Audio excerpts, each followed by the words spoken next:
你咋又喝上了？咔一张，哦，好棒好棒好棒！我们又出去旅行了，宝贝，加油，站！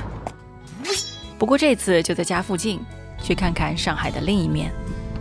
你把孤单消灭，都消灭，全都消灭，从睁开眼一直到哄我入睡。周末这个周末我们在离家40公里外的奉贤玩了2天。在上海的行政划分里，奉贤的面积排名第3，约733平方公里。它到底有多大呢？这么说吧，黄埔、静安、徐汇、长宁、普陀、虹口等，这些都是全国人民眼中熟悉的上海，也是上海人口中的市区，都加起来还不到奉贤的一半。说起这次行程的初衷，还是源于3月的马来之行，在雅比追了号称世界第3的日落。同行的一位奉贤朋友说，他家那儿的晚霞也很绝。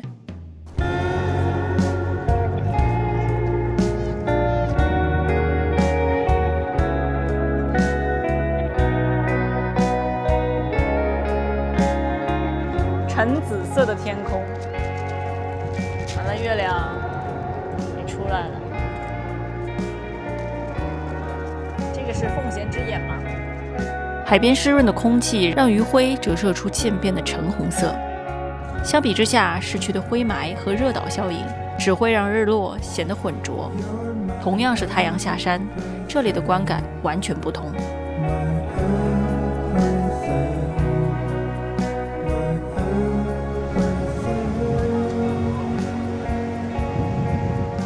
除了夕阳和晚霞，滩涂上更多是埋头挖泥的赶海人。再往前走，这个泥就越来越软了，被水泡的。我看了半天，好像也就只有你们有收获。回去准备怎么烧啊？还小着呢，螃蟹。油炸好不好？好多都是这样的家长，然后打着灯给小朋友挖螃蟹。其实也不是挖螃蟹啦，就是在挖泥，我感觉。那是阿毛吗？我让他帮我拍延时。他就一直站在那儿守着我的相机。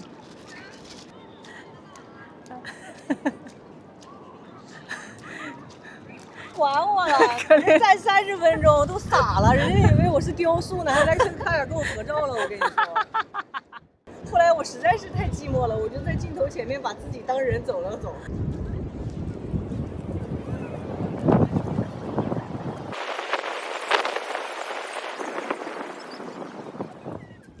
正值暑假，如果来得早，那么可能会面对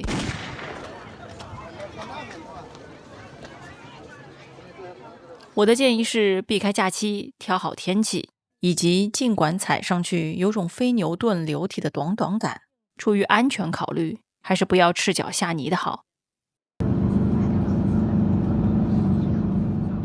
奉贤很大，以至于它能容下城市里难以留住的自然风光和游玩项目。帅哥跟我说，他的视角的话是正前方，你是不是你不能在马的后面？你在马的后面还看不到你，他一踢就容易伤到人。哦。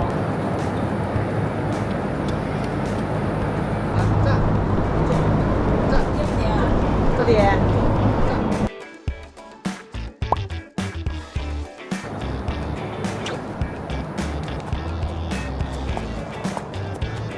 来这儿骑马的小姐姐可真不少。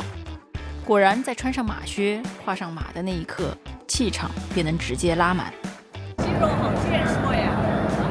谁也不会怀疑你是否专业，除非细究。光腿穿，出汗了，摩擦力大了。不是，哎，对，啊对。呀，哎呀，我9抽筋了。我们不是第一次骑马，但马厩我是头一回来。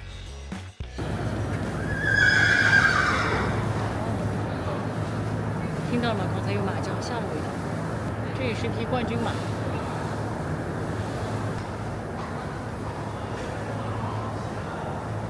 他一下子冲过来的时候，我还挺害怕的。他不会呀。马场主的女儿3岁就开始练习骑术，更让人羡慕的是，她拥有自己的马。那你能带我去看看你的马吗？可以。走吧。看我的马。没有你的马。没有你的马。我就说吧，谁不想有匹马呢？你的马叫什么名字啊？乐十一郎。它的坐骑可不是 pony 哦，是一匹真正的骏马。对，这是我的。哦，这十一郎哎，它挺皮的吧？很皮，很皮，很皮，很皮。感觉不喜欢被牵着。你看它放出来多开心。这是马主人。他好像很欣赏自己的马，他是懂欣赏的。这个马真的很帅了。会有人调整的，让他卖下来就卖下来。我有一个朋友，他也有个马场。我没有马场，可能我们不能做朋友。我有一些朋友也是没有。哦，但是年龄差不多。没什么遗憾的了，不是因为马场。关于马，小姑娘如数家珍，一直在给我们介绍。果真会骑马的人，真的很难不自信啊。奉贤意为敬奉贤人，传说孔子的72位弟子之一颜衍曾来这里讲学，当地人为了纪念他，就把这片土地命名为奉贤。1926年，奉贤正式设县。和很多郊县一样，奉贤很大，不用像在市区里一样拆旧换新，所以很多古村镇才得以完整保留。你一定去过古镇，且感觉每一个都差不多。等等哈，我先买个海棠糕。哦，糯米酒酿的味道。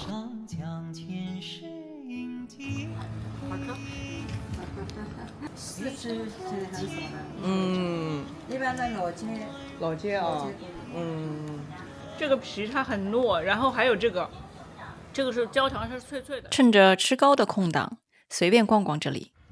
老板，来2两小笼，几碟啊？我上海话说的来塞不来塞啊？来塞。清溪老八样是什么啊？熏鱼、咸肉呢，炸肉丸、河虾、炸肉皮、蛋饺、鸡汤。你怎么知道的？上面写着啊。再见。老街属于青村的一部分，隋末唐初建成，溪水穿村而过，流向大海，故称清溪。你说住在这里的人家应该是挺舒服的哈。不好说，有水的地方蚊子多。最近蚊子可是你的高频词汇。老街中心的望海楼为当时本地望族所建，是解放前青村的最高建筑。可能现在不开门。我们是家门口停车，他们是家门口停船，那船就开到他家门口，然后哒就可以回家了，是吗？是不是？炎热的周五下午，这里显现了与其他古镇的不同之处，就是没什么人儿。本身它也不那么商业化，临街的食铺都是居民的邻里生意。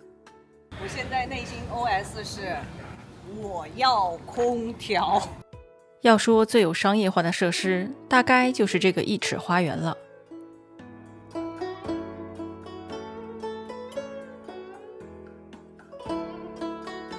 这座宅邸原来的名字叫云所园，是元代松江8大富商之一的陶于权的私宅，也是奉贤最早的私家园林。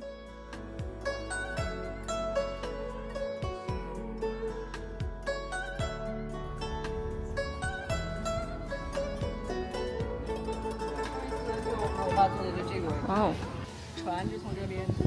对，这些乌篷船。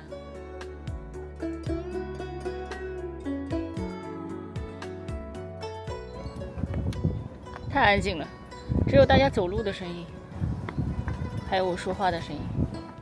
人群散去，老街才露出本来的面貌。这里很安静，时间很慢，还有市区里尝不到的平常味道。太好吃了，没事跟我再吃一个。也许市区也有海棠糕，只是我不知道。但为什么有些食物只有在郊区才好吃呢？上海人有入伏后吃羊肉的习惯。上海羊肉最出名的3个地方是金山张桥、崇明和现在我们吃的庄行羊肉。来喽，白切羊肉，明星。这羊肉，它上面一看就是很软糯的那种，煮的挺烂的，有皮有肉，还有毛。这个世界上我能吃的羊肉，估计屈指可数，保不齐这个我能吃哎。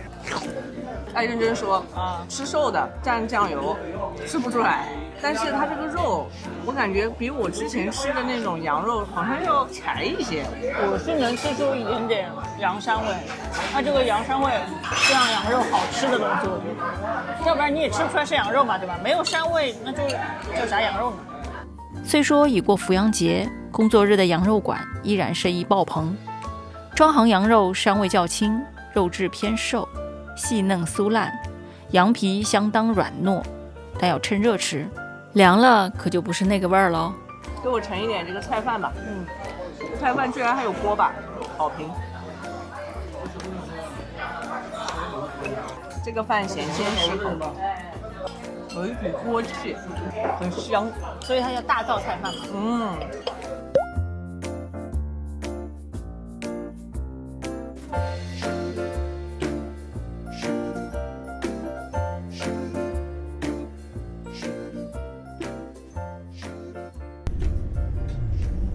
到达目的地上海神仙酒厂附近，在您的道路左侧。一阵风吹过来的时候，这个空气里全部都是那个白酒酒曲的味道。我的外公每顿饭都要喝白酒，所以神仙酒我并不陌生。这还是我们第一次造访国内的酒厂。神仙酒厂被一条小河一分为二，穿过石桥便是老酒厂的所在地。这的前身是四团酒厂。清末明初，上海奉贤地区一些实力较强的家庭酒坊逐渐规模，当时的政府就联合了这些酒坊，组建了四团酒厂。1958年，四团酒厂更名为神仙酒厂，它也成为了沪上现存唯一的白酒企业。奉贤当地人回忆，每次路过这酒厂，都能闻到一股浓郁的酒曲味。这令人上头的香气，源头就是厂房中安置着的泥窖发酵池。窖池哦，1608个。对，整个长江三角洲唯一的1608个。白酒酿造所需的原料通过人工采取后，被黄泥封固，缓缓发酵。每一口池都有超过70年的历史，如今依然在使用。这也是神仙酒厂最宝贵的物质遗产了。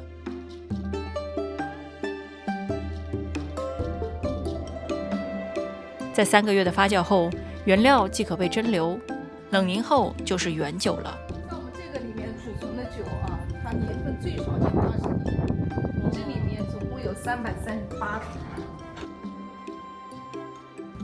哦，真的很清澈。来，我给你倒一点水。酒厂限定，知道吗？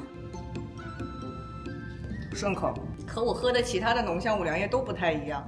我觉得有一股像那种凤梨那种果香的味道。对，因为我们的酵泥里面是混合的水果，就是我们刚才看到窖池里面的酵泥。墙壁上都是那个菌。糖化酶。为什么酒放在我们这边更容易老熟呢？那是因为我们这边有很多就是这种菌。好酒不怕酒，岁月自生香。有这样牛的存储环境，一些爱酒人士会选择把酒封存在酒厂的陶坛库中，在将来某个特殊日子开坛共饮。有人存2、3升的，有人存几百升的。这一罐有多少？1000。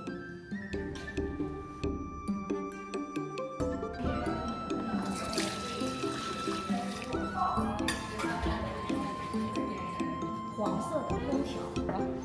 再续今朝这份美酒，对岁月的敬意。要把我的宝贝送到酒库，这每一步走的我都得很小心呢。你要变得更加好喝哟，在这里乖乖的等我来喝你哦。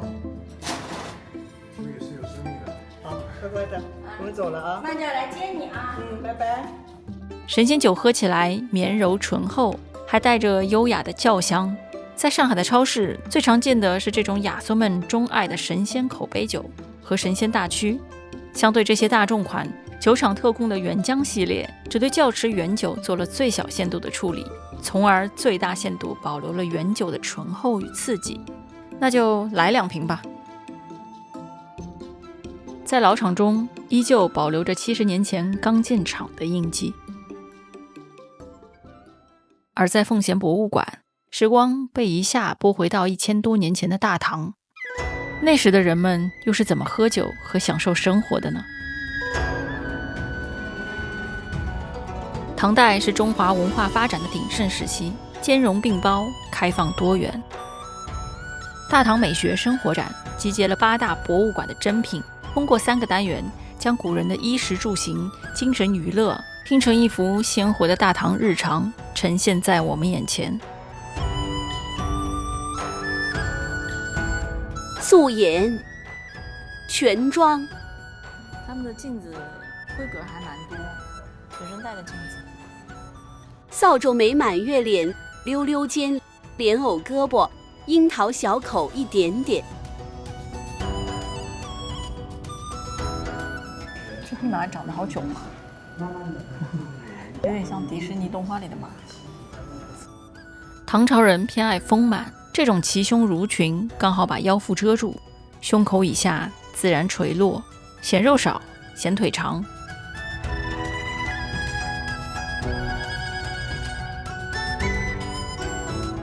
唐朝人有自己的早 T 晚 A， 从杯子的种类和花哨程度就能看出他们有多喜爱喝酒。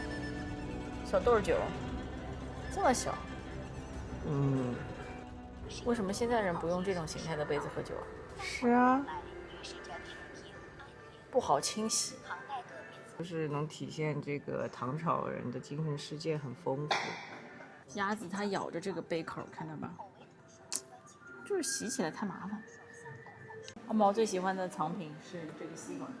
我们来看一下万能淘宝能不能搜到这件珍品。152块钱哦，有点不一样，它那吸管是贴合杯底的，这个是镂空的。唐人对生活情趣有着极致的追求，同时也注重礼数，对跪拜礼节做了细致的规定。这尊陶俑的跪拜姿势属跪拜礼9拜式之一，是男子常拜之礼。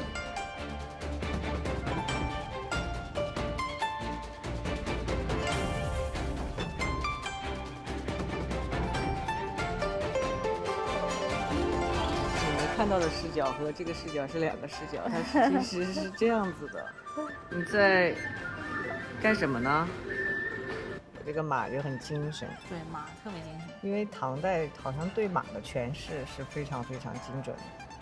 他们女人都能骑马，我就觉得特别特别开放。这都是男的？你这瞎说了吧？你看都长胡子啊！对不起，打扰了，当我没说。这组乐舞俑来自不同的博物馆，经设计摆成了现在的群舞场景。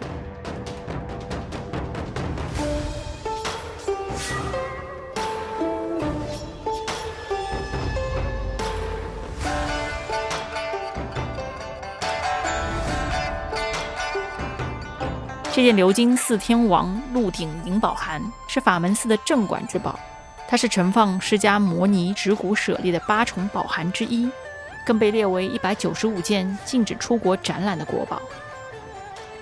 能在凤博近距离观赏到，就已经值回路费了。剑气舞适合我。鹿华农参绝对是我这几年观展体验最棒的一次，有高规格的展品压场，布展精致讲究，展陈设计华美，动线清晰，巧妙的互动，萌萌的武将。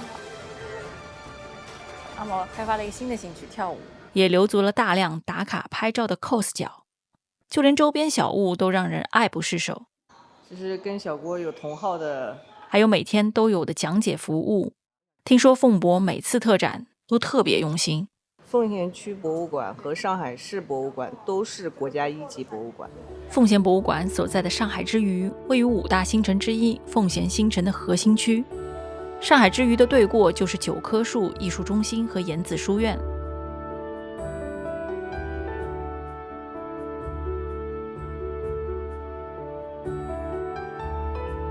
现在几乎所有跟奉贤有关的 vlog 都有他们的身影，因为出片嘛。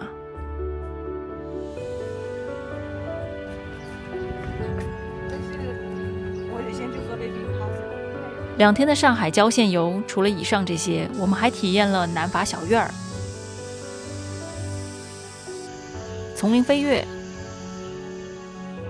也想过去森林公园划船或打一场水上高尔夫。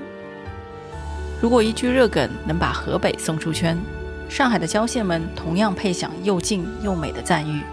魔都不只有 city 不 city， 重要的是心在旅途，哪里都是目的地。